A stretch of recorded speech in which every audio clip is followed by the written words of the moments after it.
guys, if y'all can hear me, type out, yes, we can hear you. We'll get this shit show started. I can hear you.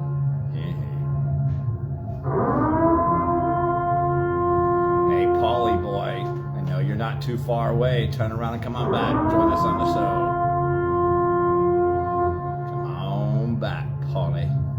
All right. Hey, Jim? Yeah. Jim, winner.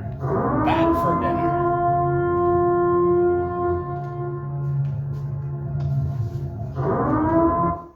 The Troy Show, episode 58, October 22nd, 2021. Take one. Take one.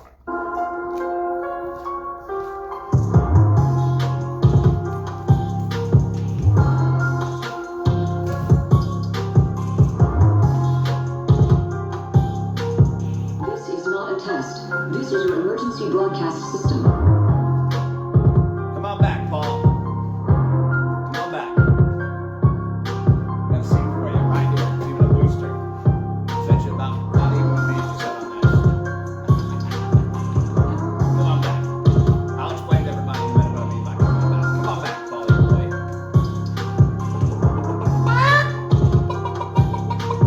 Listening to the siren, any and all crime, including murder, will be legal for 12 continuous hours. Oh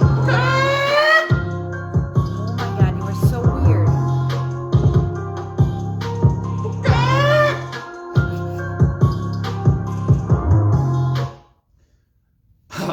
All right. So, before I get started, Paul, Susan, Shanae, you just drove by, you just honked the horn, you just shot the finger. Make a U-turn, come on back, join us on the set of the show. The Troy Show. Come on back. I tell you what, come back right now. If you come back right now, right this minute, I will give you none of these. But what I'll do is I'll give you a little bit of respect. Come on back. Whoa.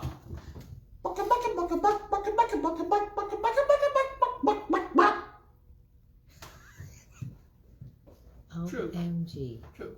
You really have issues. He ain't coming back. They drove past here again. That's the only time they feel safe enough to express themselves is in a moving vehicle that they can leave, right? It's the only time. Shanae stuck her finger out the window like this, and all I smelt was bacon grease, donut, and butthole. And it was Adam's butthole. I guarantee it. Susan stuck her finger out the window, and all I smelt was nut cheese. Ew. And Polly just kept driving and shit out an egg. So I called him, didn't I? Yeah. Didn't I? Yes. you did. I called him. He sent me straight to voicemail. I left him a message. I said, hey, Paulie, you should come back, make a U-turn, come sit and join us on the show. I don't care if your wife's balls are sweaty. Just come back and join us on the show, Paulie. And then I said, Paulie, my balls are sweaty. And then I hung up. Didn't I? Yes. He ain't coming back. He ain't coming back. So how's everybody's week? I hope you had a great week. I hope you have a wonderful weekend coming up. I know we're going to have a great weekend. We've got the haunted house. We've got a very, very, very, very special birthday that we're going to celebrate. I'll go over that in a minute. And a few other things that are just, quite frankly, none of your damn business.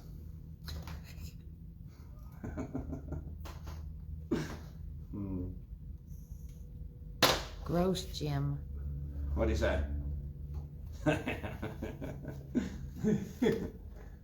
Oh, jerk. Damn it, Jim. Get the fireplace going. Man, that sucks. Man, that sucks. Luna loves it. Yeah, I bet. She loves laying in front of that scary thing that's warm. Pop, it made a noise. It made a noise. Big old 300-pound dog scared of a little noise. Actually, she's only about 110 pounds. Oh, is that it? I know. God help us if she ever fills out to her bone structure, she'll weigh 300 pounds. Right? Just 300 pounds shy of Shanae. That's right.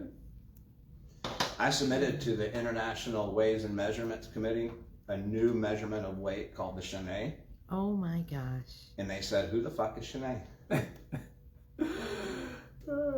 Don't they want to measure the weight of the moon? Highs in the 50s here. Funny, Jim. Funny. Hey, we got a cold front. We got a Florida cold front coming through on next Saturday. Not tomorrow, but next Saturday. Lows are supposed to be in the low 50s. That'd be nice. Yeah, that'd be nice. Can y'all believe that these cowards keep driving by and honking the horn and flipping the bird?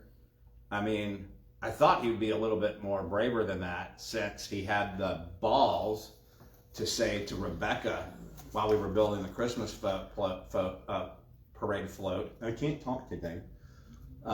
He says, Rebecca, if you're tired, I got a seat for you. I'll tell you. And she's like, oh, I had Paul. You're funny, but she didn't tell. You know damn well she didn't tell Corey. Nobody. Hell, maybe she took up on an offer and made that seat. Ew. Maybe. But let me get something straight here now. This is, we're doing this, what, 58 episodes now? Is it 58? I put 50 something. I didn't know. Yeah, it's 58. And every week we come up with a little something new. Mm-hmm. 58 weeks later, it's still, That's true.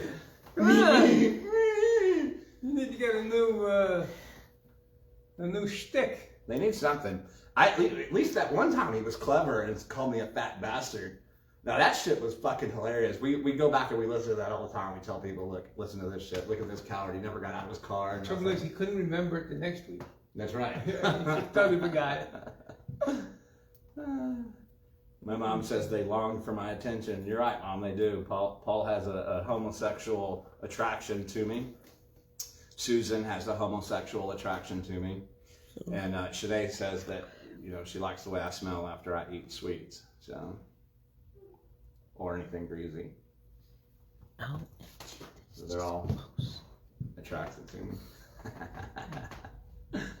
Oh, shit. Ed Service is watching.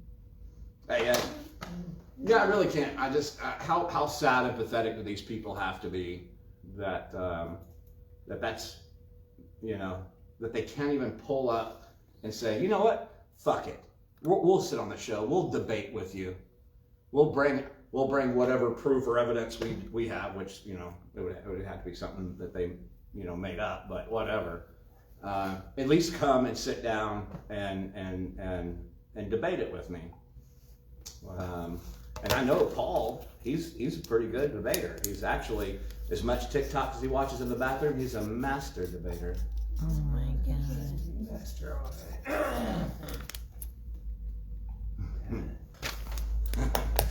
All right, people, hey, listen, have you ever heard of Medieval Times, Dinner and Tournament? I'm sure you have. Quite a few people have heard of it. As a matter of fact, as of this month, they have now served their 85th millionth customer. So quite a few people have seen that show. Well, I worked there for a good number of years. I'd have to say my favorite job ever was being a bouncer at, I was a bouncer at many places, but Billy Bob's Texas, I think, was my funnest, because it was something every night. There was always some drunk redneck or some drunk tourist that wanted to scrap every single night. So that was a fun job. But I think by far my most favorite job ever was Medieval Times. I actually feel very lucky and blessed to have ever had the experience of working there. At one point in time or another, in my time at Medieval, I did every single hourly position there. Every single position there. The only position I never did was salary management. However, I did do their job many times for them, especially when I'm called out. But I loved it there. It was amazing. I felt very blessed. I went there. I filled out an application. I was getting ready to leave, and the manager comes up and asked me if I filled out an application. I said yes. And he said, "Come on back for an interview." So I was kind of shocked, and he interviewed me, and then he gets up and he doesn't say anything to me. He walks out the door and he comes back like 5 minutes later, and he's like, "Okay, Troy, it was nice to meet you. Go down to HR, and they're going to give you your drug screen packet." I'm like, "Am I hired?" Right? He's like, "Well, yeah, if you pass the drug test," which was, I mean, in his defense, that's a good thing to ask. You're going to pass your drug test, but I did. I mean, because in Kissimmee, Florida, for $20, you can buy anybody's pee. Oh right? my God. That's true. Pretty much anywhere. But what made it more special to me as the years went on was, I would say within my first week, we lost the halo light, but I don't think it's affecting anything much. Within my first week, I noticed how many people would come through. This was a daily occurrence, how many people would come through and put up applications. And very few of them ever got hired because there wasn't a whole lot of, rotation. Not many people would quit. Not many people would get fired. So I felt very lucky that The cube I is got the job. burning hot. That's why it went off. Oh, is it? Cube's hot. Well, I'm not going to talk to you tonight about all of my experiences working there and how great it was and all that. What I am going to tell you is there were some very strange things that happened in that castle. Yeah. Before I tell you some of the strange things that we experienced at Medieval Times, I'm first going to tell you the history behind the man that I'm about to talk about. But before I tell you the history behind George Stonecrow, I'm going to tell you that if I still was employed at Medieval Times, I would not be telling you this story, because they make it crystal clear to everyone. First off, you're not supposed to talk about it even within the castle, even with other employees. But if the subject does come up, and it does with new employees, questions are asked and people talk. But it's made crystal clear to you that if you discuss the incidences, if you talk about the man's name, if you even mention the man's name, you'll get fired, right? You'll absolutely get fired. As a matter of fact, if you Google his name in Medieval Times, you will find nothing about him in Medieval Times on there. They have spent years trying to keep this quiet. But if you want to hear the truth behind part of one of the things I'm going to tell you, you can go and you can request microfilm from the Kissimmee Police Department. And what you want to do is you want to go back to 1986, 1988, and 1992. And you want to pull the police reports in depth on him, and they're very, very interesting. I'm going to tell you some of that here in a minute. So now, on top of the police reports, I was lucky enough to have met and talked to a couple of police officers that were either rookies or newer cops back in the day that witnessed some of this stuff and told me about it. I also knew some of the people at the castle. Ron was one of them that were there that actually knew George, right? Ron started working there 2 weeks before they opened and had worked there all the way up until the time I left, right? And Ingrid and a couple of other ones too. But yeah, if you talk about it and you're employed there, you will get fired. Now, if you want to see people scramble in an awkward uncomfortableness, go into medieval times, go up to the ticket booth, and say, my tickets are pre-purchased. I was told to ask for George Stonecrow when I got here. and watch them do their little weird thing, right? So, George Stonecrow. First, we got to go back to 1968. We're going to go back to 1968, a small island in Spain. And a guy named Jose, not Jose Lopez, his name was Jose something, sort of a B. I've met him several times. But, so you're going back to 1968, this guy Jose, at that time he was a very young man. And apparently he was good at barbecue. And he had a barbecue stand on this tourist island. Well, so did somebody else. And they were like competitors, right? They were the two busiest stands. Well, he needed something to distinguish him differently from the other barbecue guy. Well, one day he overheard some tourists, some American tourists, talking about a medieval fair. And so it got him to thinking, what if we did something here, along that lines? Well, that's how medieval times started. It started that was 68, and by 1969, he had recruited a guy to help him start putting together these small little reenactments of medieval pageantry, sword fighting, whatnots, right? By 73, he had already started talking, by 72, he had already had this guy employed, a young kid at the time. His name was George Stonecrow. He too was from Spain. He was a reenactment historian. And if you trace George's bloodlines back, you could trace his bloodlines back to a royal family in Spain in the medieval time. So George was very big into this, right? And so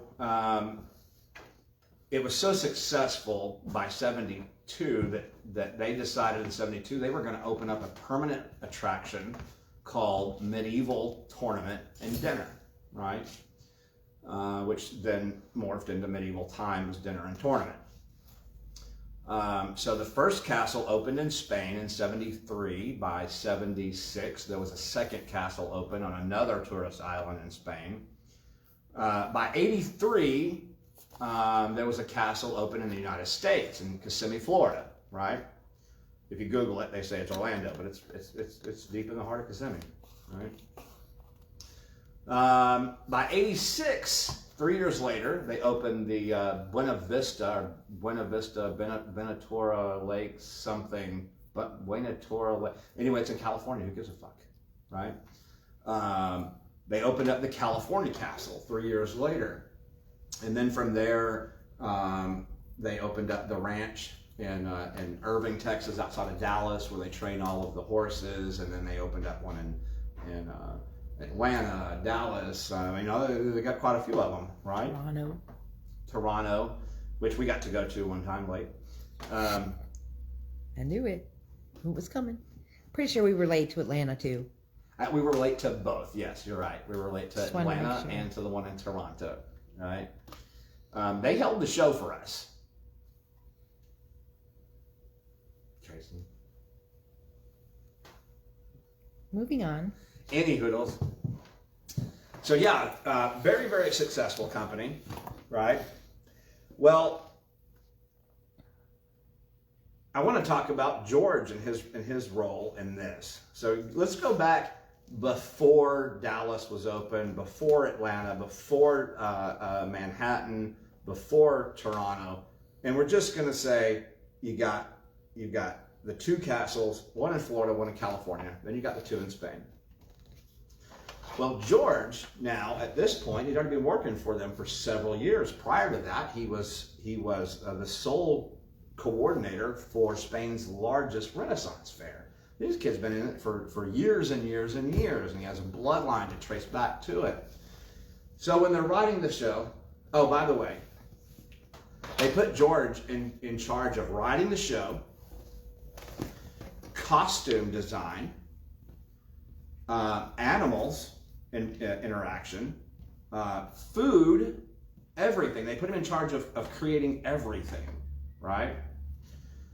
So George first did the first 2 shows in Spain, and then he did the show in Florida, and then he did the show in California. Now by this time, it was time for them to rotate a new show. So we went back to Spain, did those 2 castles in Florida and California. By this time, it's time for him to do a 3rd show and rotate and back and back and back.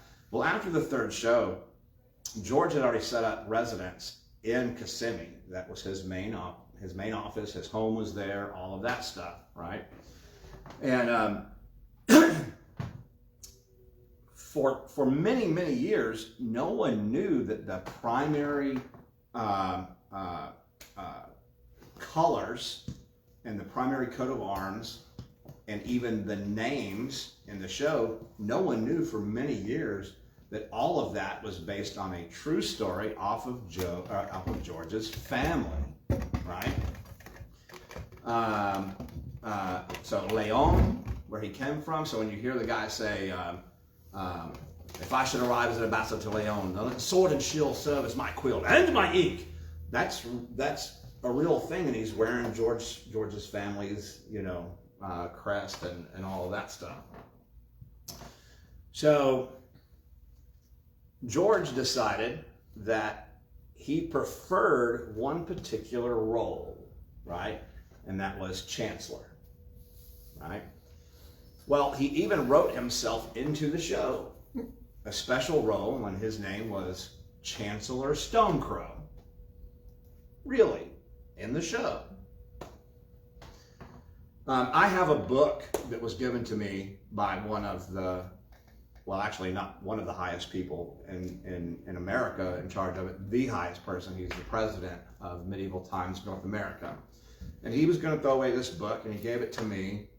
And it's a history, a photo history of Medieval Times Kissimmee, and it's got photos and autographs of famous people who have been through there and all that stuff. And you see George in a lot of these pictures, right? As a matter of fact, his autograph is in there too. Well, it got to a point where George insisted that the employees called him Chancellor Stonecrow. He just insisted. Whether he was on or not. And on means, is your character playing at that moment, right? And most of us got on or got into character 10, 15 minutes before the show. Not George. George arrived in character, left in character. And what I mean by that is he showed up to work wearing his costume and left wearing his costume. Where the rest of us went in and got our costumes out of the costume room and changed. Not George. So this is the part you can look up using microfilm. One day, George Stonecrow was arrested in downtown Kissimmee. He was charged with brandishing a weapon, which turned out to be a 3-foot-long sword. And he was wearing his costume, and he was telling people that he was Chancellor George Stonecrow. Even the responding officers noted that they asked him on several occasions for his ID, and he said, "We don't have IDs. My name is Chancellor George Stonecrow." They even note in there, they asked him, "Are you from Medieval Times?" And he said, "Yes." And they said, "Can we drive you back there?" And he would say, "Where?" And they would say, "The restaurant." "What restaurant?" "Well, aren't you from Medieval Times?" "Yes." So obviously somewhere he went, "Hoo-hoo," right? So this happened 3 different times, and they had a meeting. They had the owners, the board, and the managers were there. And they called George in, and they had a meeting, and they said, "Listen, this has to stop. This is not going to look good for the company. You need to slow your roll. Come here wearing your normal clothes, leave wearing your normal clothes, and don't go out anywhere wearing it. So he agreed, and he said, yes, I will do that. But he didn't do that because a week later, he was arrested again in downtown Kissimmee. This time, he was actually trying to sword fight a vehicle that was driving by. And he was arrested, and he made bail. And when they picked him up, they took him straight back to the castle. And they were all ready, and they had a meeting, and they told him that it was a unanimous decision amongst the owners and the board. They were terminating his employment with Medieval Times, that he would no longer be working there. According to two people who were there that witnessed it, they said he took it very well. He said, okay, thanked them, got up, and left. They didn't tell him to leave his costume, but they did tell him to leave his sword. Right? Said it was property of Medieval Times. Now, those of us who left on good terms, we got to keep our costumes, our swords, things like that. So they let him keep his costumes, but they took the sword. Well, as it turns out, as they found later on, he had multiple swords at the house that he had taken already. But so he left that night or that afternoon, and Ingrid told me that he got up and he walked down the tunnel. We have tunnels all underneath, right? That's how we pull some of the illusions that we pull, right? So he walked down the tunnel and he went into his office, which at the time was in the back of the castle. He retrieved something from his desk and left. So the next morning, the opening crew got there and unlocked, was getting ready to set the ticket booth and all that stuff. And then they went in and they turned on the lights to the arena, and there was George hanging from the platform that held the king's throne, right? So he'd killed himself, wearing full costume. It was a bright purple costume, which is purple's the color of royalty. But he had the sword that they had taken from him, right? So that means he walked around till he found it. He was fully dressed, and he was hanging from the throne above the arena. So now let's fast forward to, I don't know, 2010, maybe? Well, I'd been working there a few weeks, and they asked me one night, did I want some extra hours? I said, sure. I made really good money there. Really good money. Very good money. Yeah. So, but they asked me, do I want some extra hours? And I said, sure. They said, well, we need somebody to go shut down the village. So every Medieval Times has a medieval museum. That medieval museum has several different sections in it, but then the one that draws the most attention is the medieval torture device section. So every one of the castles in North America and in Canada, they all have the exact same identical layout in the museum. The only difference is all of the other castles have reproductions of what's really in the Kissimmee Castle Village Museum. All of the stuff in the museum and the castle is all real historical items, real artifacts, right? From the guillotine to the Iron Maiden, all of that stuff. It's all real. All of it acquired by George. Everything. The whole museum was acquired by George, right? Yeah. So they said, Stephanus isn't here right now. We need somebody to go shut down the museum, right? So I said, sure, I'll go do it, right? And I did, and I went out and I started, turning off all the lights. There was some I was trying to figure out, like, how the hell do I turn these off and all of that stuff. And I started getting close to the torture chamber, and I heard somebody talking. So I yelled out, Stefan? Thinking maybe he'd come back. Well, I didn't get an answer, so I kept walking, and now I'm up to the Barbary Falcon cage. Now, back in my day there, we used Barbary Falcons, and I'll get to that in a minute, but I just found out recently that they've switched from Barbary Falcons to some other kind of falcon, because it's more colorful. So I get to the falcon cage area, which is a big walk-in cage, right? And I'm turning off all the lights there and shit. I heard the noise again. Heard somebody talking. This time I heard the kiln fire up, right? So I'm like, Stefan. Nobody responds. So when I get up to the torture device area, the first thing I do is look over, but the firing kiln is off. But I know I heard it fired up. It's a very distinct noise. You ever heard one? Right? You didn't shoot nobody yet. Oh, yeah. I was unarmed at medieval times. They kind of frowned on you bringing your gun to work there. So it's off. It's not running. I walk over and I check the light, the pilot light on it, and it's off, and I don't smell gas or anything like that. And so I turn all the lights off, and now I'm going towards the end of the museum. You get to like the school room and things like that, right? And a little bedroom area, which is all real furniture. Well, I heard the kiln fire up again. I turned around and I started walking right back to it. It was off. It was not running. And this thing doesn't turn off and on that easily, right? So that was my first experience with something weird happening there. Well, I didn't say anything to anybody. And I finished and I clocked out and I went home. A few days later, they asked me, they said, Stefana said that you shut the museum down perfectly. There was only one thing left on that shouldn't have been left on. Other than that, you've never been trained, so he wants you to do it every night if you don't mind. And I said, yeah, that's fine. So what was left on? They said the kiln. I knew that was coming.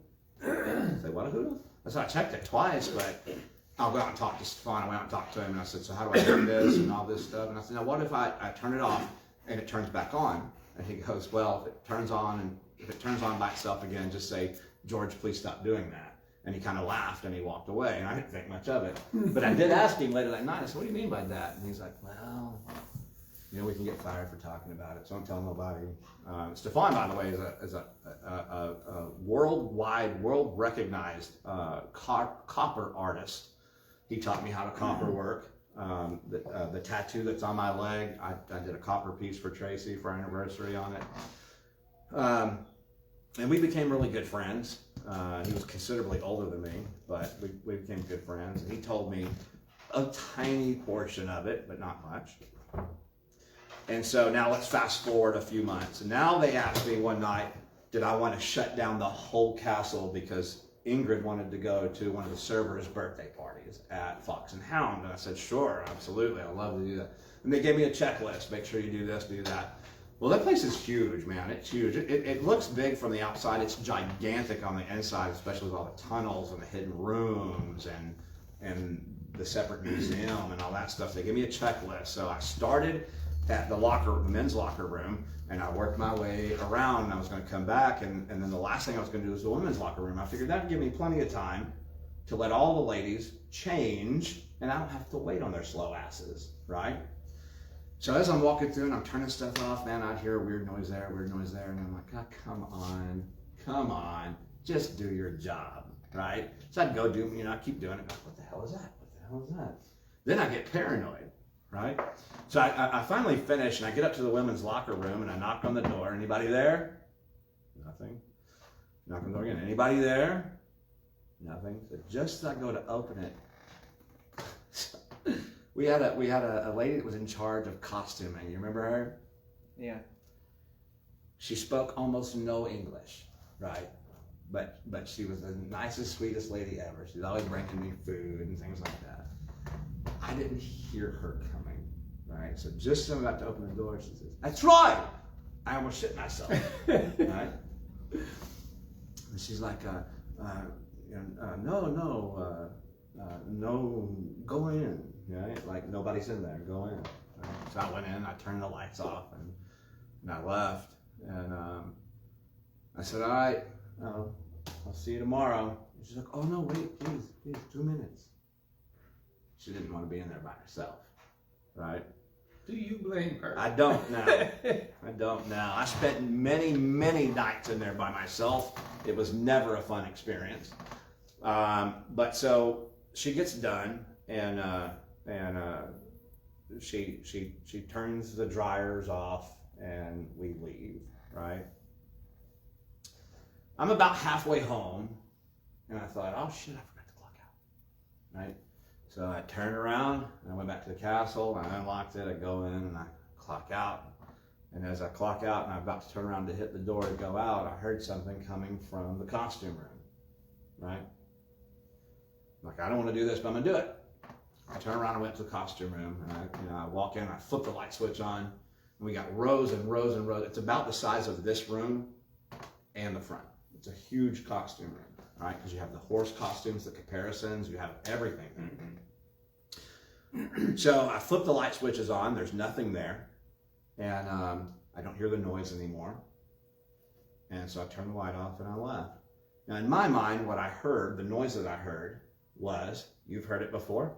Many of us heard it before up there. The noise in my mind, I'm thinking, that sounds like a damn rotary phone. Right? So, all right. So the next day, I see Ingrid, and she's like, so how did it go last night? And I said, good. I said, why did I leave something else? She's like, no. Everything was perfect. Everything was fine. Everything was locked. She's like, how was it? And I said, fine. And I thought, wait a minute.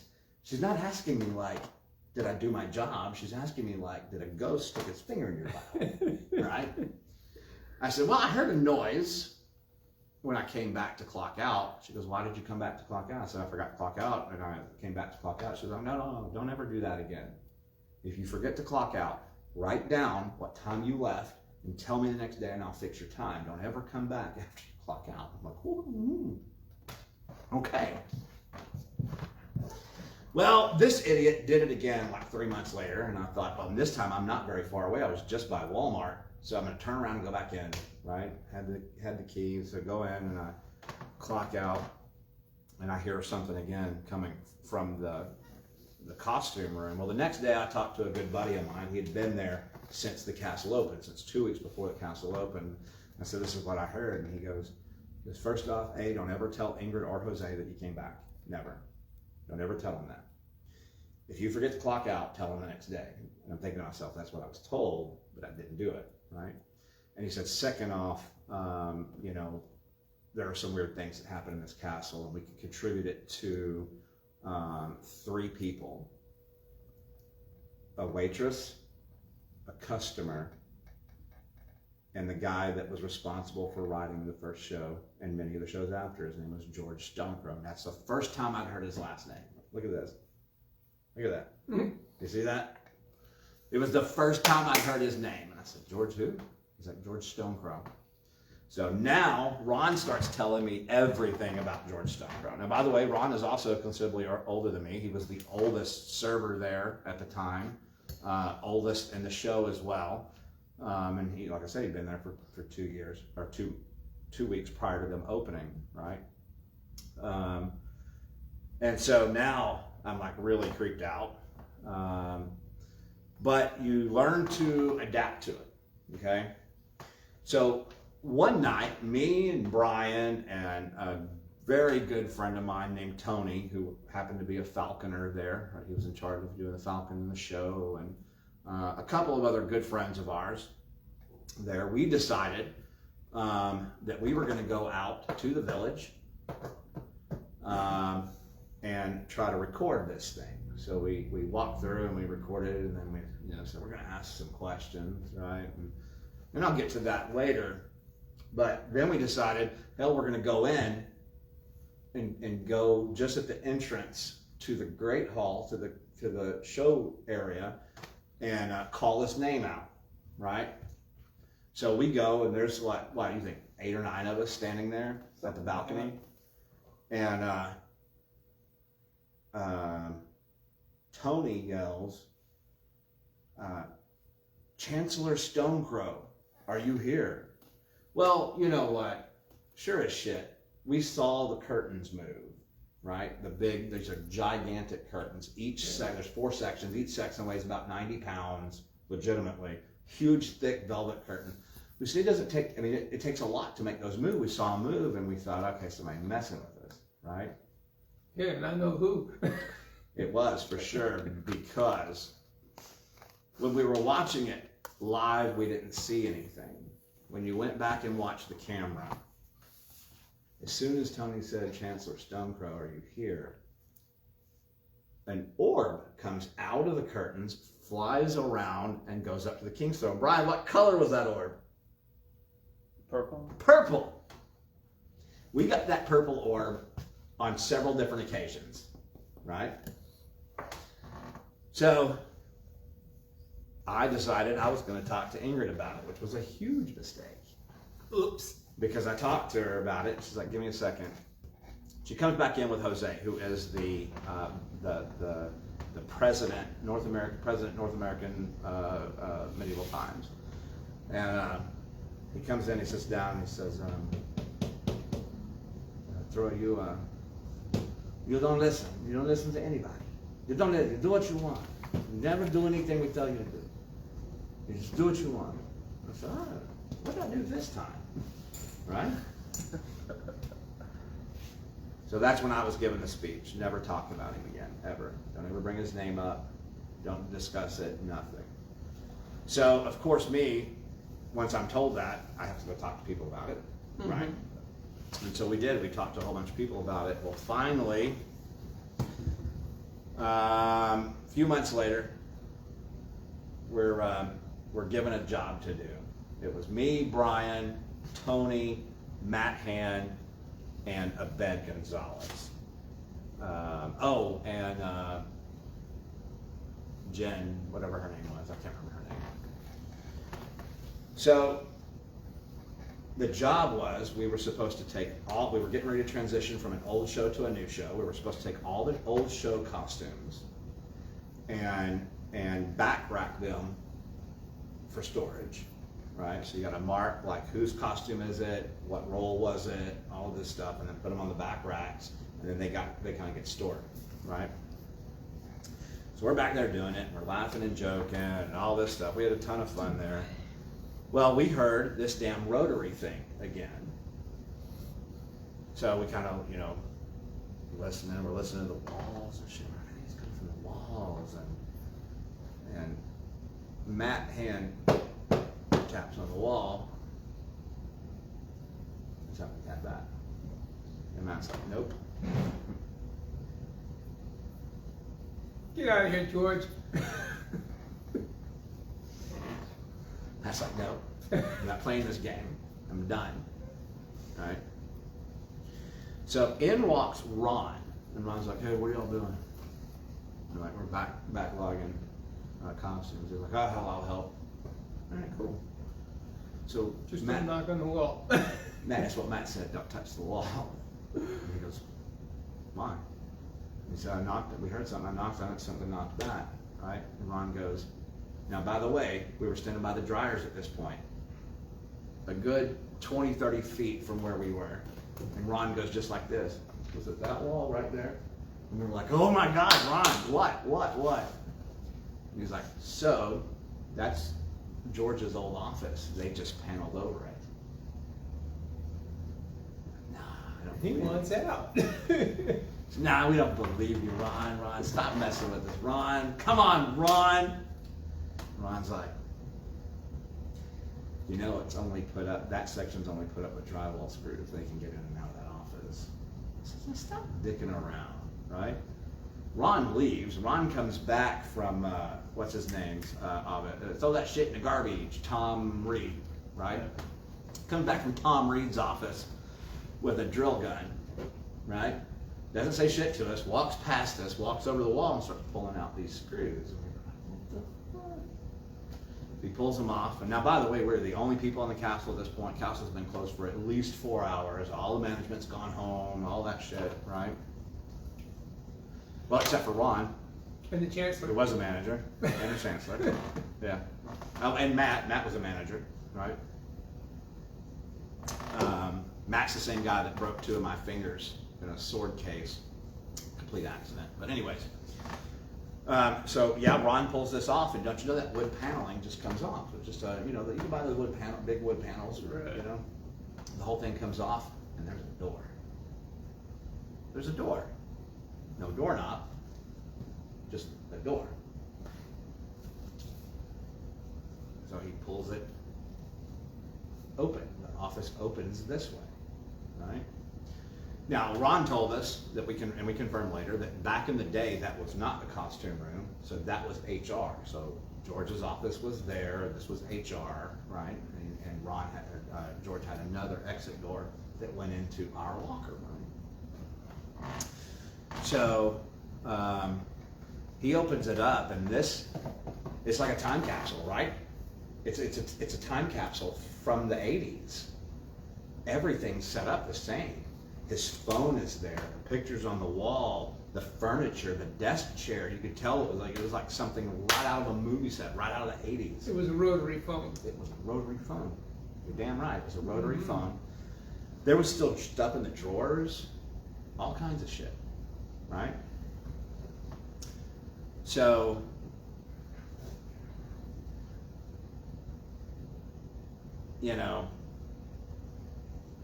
I thought the best thing for us to do is leave and seal it back, but that would be the smart thing, and we're not smart, right? So we decided to start kind of looking through some of the stuff that was there, and we've been there maybe 10, 15 minutes looking through some of the drawers and things like that, and the whole castle, the entire castle power went out, right? Problem with that is we immediately went outside and looked, and you can see the lights on at Walmart, and you can see the street light on. This was before the apartment complex was built behind it, right? The street light was on. Because we thought the whole area must have gone out, because that castle is set up into 5 zones, right? Each zone has its own bus breaker with a meter. And you're taught this during the fire training, the safety training, and all that stuff. If this happens, you go turn this breaker off, and all of that stuff. Well, so we're like, okay, so all 5 breakers went at the same time, and everything else is on outside. And oh, by the way, then Matt goes, wait a minute, how come the generator? We had an automatic diesel generator that would kick on, right? How come the generator's not on? So we walked back down the tunnel. We walked past the horses. And the generator was in the back and outside, so that the exhaust pipe wouldn't come into the barn with the horses. So just as we get back there, the power comes on. Like, okay. So we walked back to George. Oh no, we went upstairs to the kitchen, right? We all got drinks. There was some apple pies left over, so we got some of those. We talked about, like, okay, well, let's go work for another hour or so, and we'll call it quits tonight. We go back down there, and the door was shut to his office, right? So Ron puts this thing back on, and all of that. It got worse and worse and worse after that. It got horrible. I mean, there were times where you just felt like someone was watching you or walking with you in the tunnel. The horses would get spooked. Tony, my mom brought this up to me earlier today, because my mom and Richard were at Tracy's disco party, where Tony was telling him about this. Well, Tony was the head falconer there. He spent years training on these Barbary falcons and all this stuff. Now, these are birds of prey, right? They're very mean, aggressive birds, but they're also very intelligent birds. So they're trained on the lure to make flights, and make passes, buzz the people's heads and all that stuff, and come back. When the handler drops the lure down and raises his arm, the bird knows if he comes and lands at that moment, the handler is going to give him some fresh quail meat, right? This is instinctive to these birds. Well, every so often, the bird, we had 3 Barbary falcons, right? I don't remember 2 of their names. I just remember one of them. Tony named it. He named it Tina. So anybody watching that knows Matt knows that knows Tony knows why he named it Tina. But so one night Tony's flying the bird, and the bird makes a few passes, and then all of a sudden you see the bird like circle, and flies, lands up on the king's throne, lands right on the king's chair, and the king is like looking at this bird like, what the hell, right? And Tony gets pissed. So the story about, and this happened several times, right? The story behind that is George, because he played every role in the castle, he designed every role, George became attached to, and I'm sure they were different Falcons back in his day. They had to have been, right? Like I told my mom, I said, I'm assuming the Falcons lived like 20-something years. Who knows? But George became attached to these Falcons, and he would come in before the show started, several hours before. He wouldn't want to walk on the sand because we had a tractor that would make these nice designs in the sand, like an infinity sign. And so he would go up to the king's throne, the deck, right, the platform, and release the bird, let the bird fly around a few times, pull the lure out, catch the bird, give the bird some food, take it back, and then they'd do it again in the show. This is even when he wasn't doing the Falcon. He just became attached to the birds. Well, Tony showed me a video one day from Light and Sound, because the arena is always recorded, 24/7. It's always recorded, right? When you're talking about each horse is $150,000 to $120,000, right? They use Andalusian horses, right? So he showed me the video of this one incident where the bird's doing it, but as the bird circles back high in the balcony and is looking back towards the king's throne, as the bird's flying, you see the bird's head go like this, and like this, and like this, and he comes down. And I said, well, what's the big deal? And he's like, watch this. He releases the bird starts doing its flying, and now the bird makes a few laps, and it's kind of like confused. It's looking down, and it's flying. He pulls the lure out and starts spinning it, and the bird's head goes, right? So Tony's theory is that George's ghost was up there by the king's throne doing the thing, and that's when the bird went. And it creeps me out, right? It creeps me out. The horses would do some strange shit too, right? These horses wouldn't really make noise when you walked through there, but every now and then, all of them would go batshit crazy. Right? We had one horse that was a complete total asshole, right? He's the horse that kicked me in the face. Oh, poorly. Right? This ass, he's the biggest Andalusian you'll ever see in your life, right? He starts kicking his gate until the gate breaks, gets out. Of course, you got the big stone wall behind it, so he can't get through there. But all unexplainable stuff. But you go watch the video, and the horses start doing it in steps, like someone would be walking down there, but there's nobody on the video walking. But you see the horses. There's two stalls. These horses start doing it. Then these two. Then these two. Then these two. Then these two. Now, me being around horses a lot, I've never seen horses behave like that in a stall, right? So many unexplainable things. But should we tell them I am not a smell? Sure. Okay. So this is the last story I'm going to tell you about George, and then we're going to skip on to something else. Okay, now I have so when we recorded, all of us were recording except for Adriana. She wasn't recording, but the rest of us were. And so we decided we were going to be, dumbass, goofy, young adults, kids. And we're going to ask George Stelpro some questions. So we asked him some questions and we don't hear him say anything. So we decided, okay, we're going to leave the village and we're going to go to like the little round area where the fountain is and sit down, and we had some drinks from the bar, right? Castle's closed. We used to drink all the time on the job. Is there a statute of limitations to that? Hey, George, is there a statue? No. He doesn't care. So we were having some refreshments, and we decided we're going to listen back to this tape, right? We asked him some questions, and you don't hear anything, and we're watching the tape, and finally you hear me say, Chancellor Stonecrow, if you're here, let your presence be known. Make a noise. Move something. Make a light. Make a smell. Anything. Let us know. And as I'm asking those questions, you hear nothing, you hear nothing, you hear nothing. Well, I say, make a smell. And Brian, what did it say? I am not a smell. I am not a smell. Now, could it have been somebody messing with us? It could have been. It would have been hard for somebody to get in that part of the museum unnoticed, right? It's not entirely impossible that it wasn't somebody outside that we picked up on there, and in our brains, it sounded like I'm not a smell. But holy shit, it sounded like I'm not a smell, right? With a deep, gruffy voice. So the next day, when Ron got to work, I said, "Hey, Ron, what did George sound like?" And he's like, "Yeah, you know, he sounded kind of like a Spanish Kurt Russell." I said, "Huh?" I said, was it like graspy kind of?" He's like, "Yeah."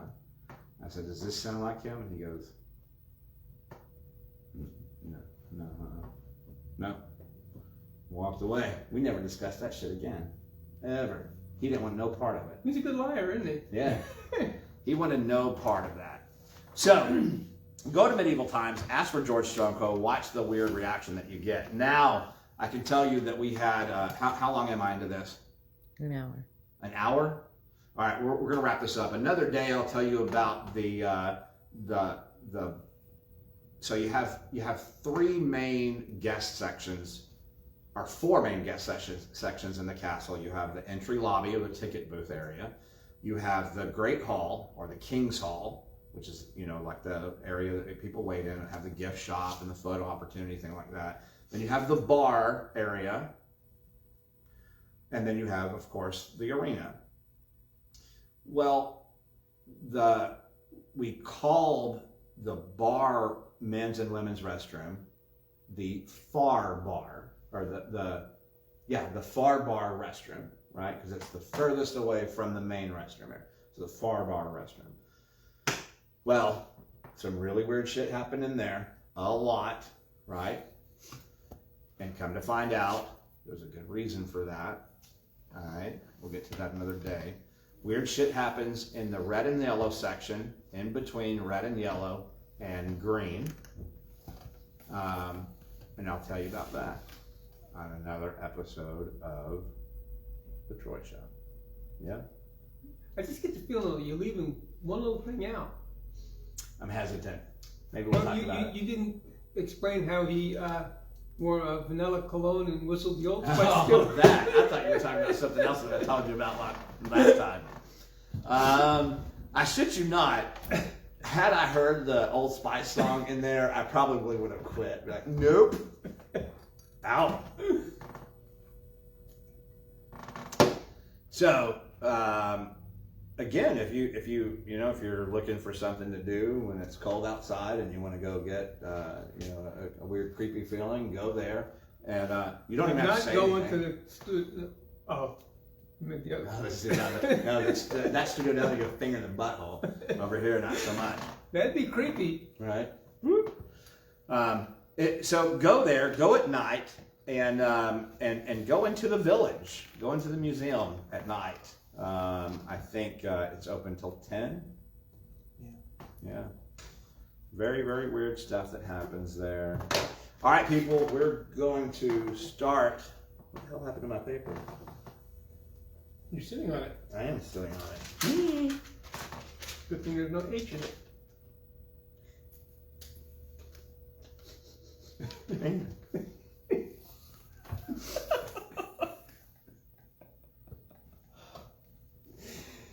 Okay, we got 4 very special birthdays. We're going to start off with Becky. Happy birthday, Becky.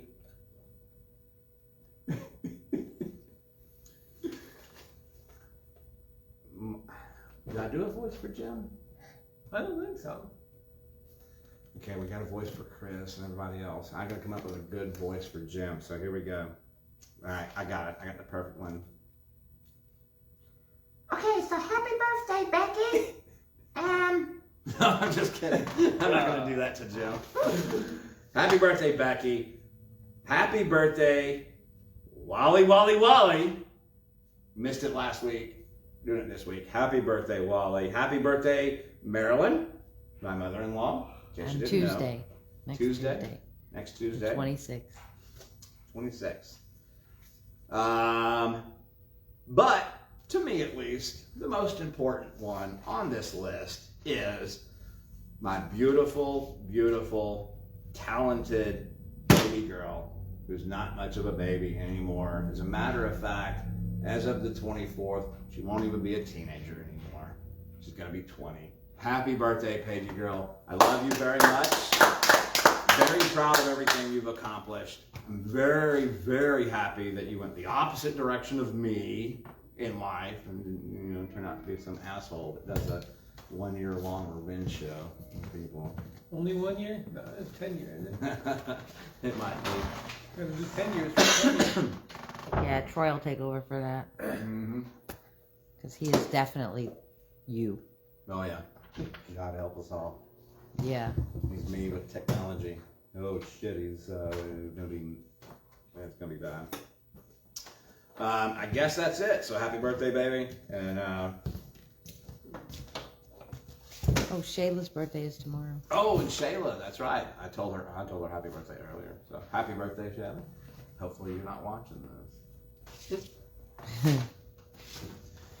All right, I think that's it. Hey, people, listen, if you're looking for something fun and excitement and you're on a low budget, why not come to Nightmare in the Swamp 2, the Evacuation, Haunted House, this Saturday and Sunday, which is tomorrow and the following day, if you didn't know.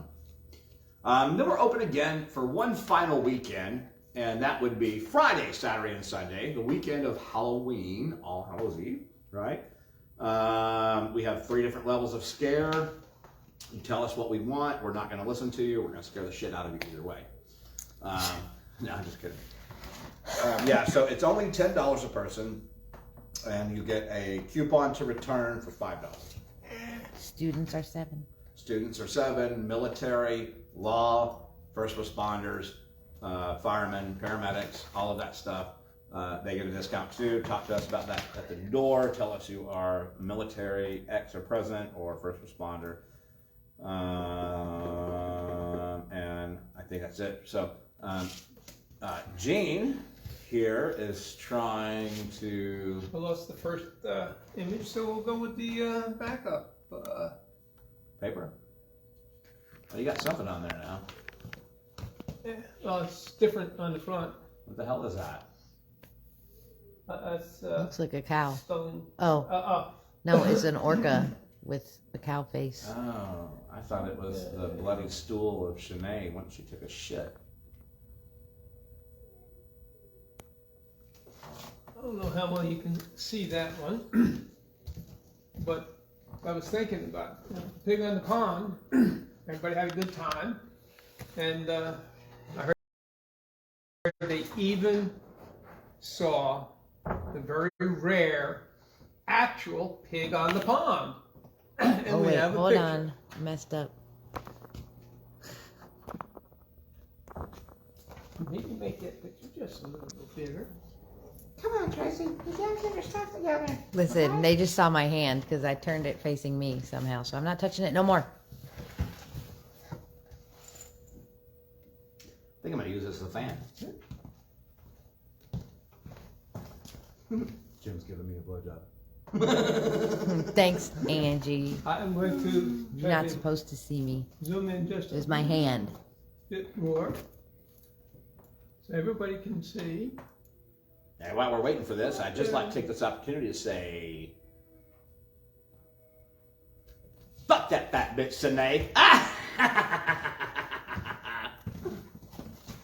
Oh yeah, there's Tracy right there. Look at it. Oh, and there's Jim. Oh wait, no, that's me holding the Jim. Hello. I don't know what happened to. Jim, this is what happens when you quit, all right? Once you get jumped into this club, you can't just walk away. You can't walk away. We own your soul. We turn you into, well, actually, your father-in-law turned you into a stick figure. It's a good picture of him, though. Did he eat a bunch of Chinese food at this time? Oh man, I hope he doesn't come back anytime soon. If he does, I hope he doesn't beat the shit out of me for it. Wrong one. Do you have the paper? I don't think I do. Uh-oh. It was there in the beginning of the show.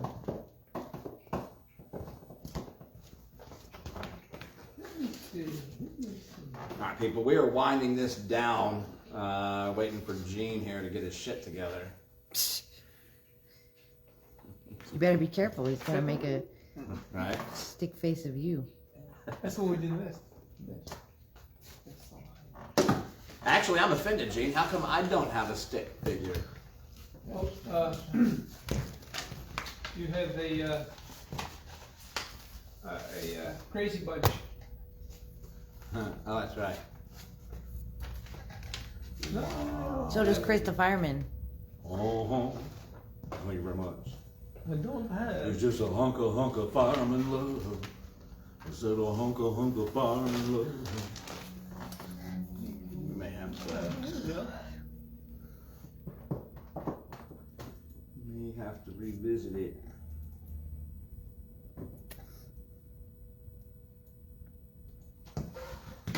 Uh-oh. Yeah, that's it. Angie said, Troy, I need you to try something for me. Oh shit! What's that, Angie? I'm gonna roll laughing as she says, "Try shutting the fuck up for once."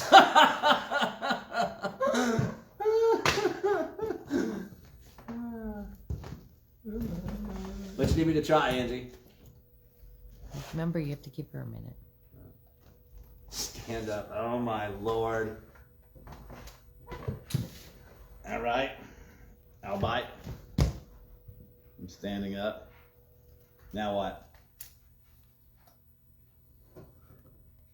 Bend over and touch your toes. I kind of feel like this is Chris typing it out on Angie's thing, but okay. Again, I'll bite. Stand over and try. Negative, Ghost Rider. That's as close as I'm getting right there. Now what? Bend over and touch your toes. She's probably peeing laughing. Shanae has her finger in your butthole. Really? No, she didn't say that. What else? The suspense is killing me over here. Oh. I am not. I'm not. Okay, I'll do it anyway. Why not? It is Chris the fireman. I'm supposed to spell run. Are you in? Are you in? Get it? Are you in? Nasty, Angie. Nasty. I think it's Chris. Angie, be honest with the people. Is it Chris? I bet it's Chris. If it's Angie for real, I'm gonna be pretty impressed that she called me out like that. Yeah. Chris, I won't be shocked.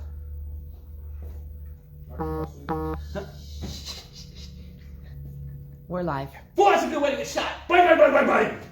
Bang, bang, bang, bang, bang, bang. Okay. No, she said, no, it's me, I swear. All right, that's good, Angie. Are you in? Wait, are you leaving? The star of the show's here. Good to see you, buddy. How you been? Good. Thank you. All right, we'll see you later, bud. Okay. Go ahead. Can you? Does it show up I'm very well? afraid to zoom in because the last time I did it, then it turned it around and made me on TV. And okay, there. Oh, we didn't do a parody. I see our friend here, and he's got a little song for you. I would love to punch your face in. The thought would make me really grin. If I only had the balls. If Susan wasn't so mean, it would be so very keen if she gave me back my balls. Ain't gonna happen. Very, very good, James. Very good. All right, people, listen, we're going to call this one an episode. We got much, much, much better things to do. I know you've got better things to do than to watch this, whatever the hell this is. So, we are going to call it an episode. And hopefully we can have real Jim on soon. Wink, wink. Soon. However, Living Dead Girl's national holiday is coming up, so we probably won't hear from him anytime soon. Right? Yeah. Yeah. But we miss them, and it's going to be, I was actually hoping that we could do Halloween with them again this year. It was really fun. But, you know, we have important things to do, like the haunted house and things like that, and they have the cold weather, so they can fuck off. Along with. What? Along with Along with. the Mendezes. Yeah. So that's right. They can fuck off along with the Mendezes. No, I'm just kidding. I don't want to classify them in that same. That's like telling them to fuck off is like a joke. Fuck off. Telling the Mendez to fuck off is like truly like fuck off. It's for real. For reals. For reals. Right? With Old Spice. That's Stop bringing up Old Spice. Troy uses Old for them. Spice. I do. You want to see some Old Spice? No, I saw it in the car earlier. Now leave it alone. Freak show. I bet she's going to go get it. Yes. Yes. All right, people. So I can tell that my producer and my biggest fan is getting tired. There it is. Let me see what this.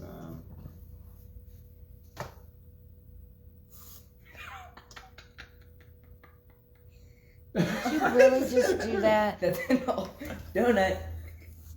What the fuck? Why would you have done that? You're really dumb. Spit on The Brian. bathroom is the other way. Look. Oh my god, that's horrible. It's not an actual spice, dummy. Woo! Who's Okay. Gracie? Oh, yeah. That's a taste I'll never forget. What would possess you to do that? Well, the same reason I pick up ants and eat them. It's shock value. Only I got shocked. Or when he drank the mystery substance. Yeah. I did. They found a container. They were like, "What the hell's in this container?" Right? It was like it looked like plutonium. Right? It was like a weird color green. And they were like, "I don't know what the hell, where it came from." And I said, "It tastes funny." Alien. And then you spit it up. As your producer is tired. I'm Okay, the he's trying to director, wrap it up. by the way. Huh? I'm the director. Oh, the director, producer. Wait, I don't know what I am. You've lost your identity. Yeah. People, before I gag on the Old Spice, we're going to end this because I can still taste it, and now I'm getting the aroma. Are you a smell? I am not a smell. I actually am a smell right now. Yeah. I hope I don't get pulled over on the way home. Swagger. Swagger. That's Officer, have you been drinking? No, officer. I've been swaggering. The hell was that? You know what? Get out of my face. I think Angie's been drinking. Oh, has Angie been drinking? I'm on my way, Angie. We're going to drink together. All of us, we're going to drink together. Yes. Not you. Okay, Drew. You shut up, okay? You're too young and too little. You eat a banana, move on. The rest of us, we're gonna drink. That's great. Close as I can get it. People, we're gonna wrap it up because I'm gonna leave. You got anything else to say? No, I think pretty well we've said it all. Excellent. Except for Donut. We're gonna finish this the same. Damn it, Troy.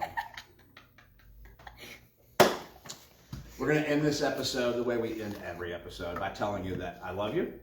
I'll always love you. I'll always be here for you. If I can do something for you, let me know. If it's in my means, I'm gonna do it. All right?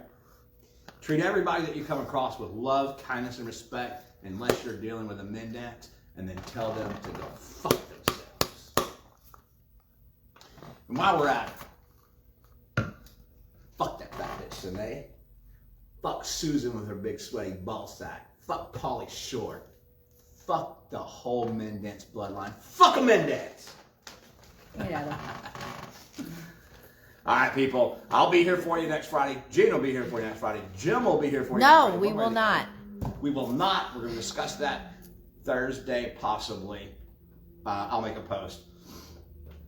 I'll go live Friday at some point from my scare zone, just cuz. Just cuz. because you can't forget it. That's right. With that one. Huh? With that one. What do you mean? I won't be here next Friday. Oh, that's right. That's right. All right. Until then, don't forget to make time for the bad guys. Yes. And then with Leo's song again, cover, you're probably going to know it. If it plays. You gotta go further up. How much further up? Sounded like that was far enough. What is love? That was sound Baby, don't hurt me. Don't Susan! You boss went to my eyeball! baby, don't hurt me. Your fingerling's too far up. Susan! Did you put your penis in my butt? I like it. Here comes Swagger.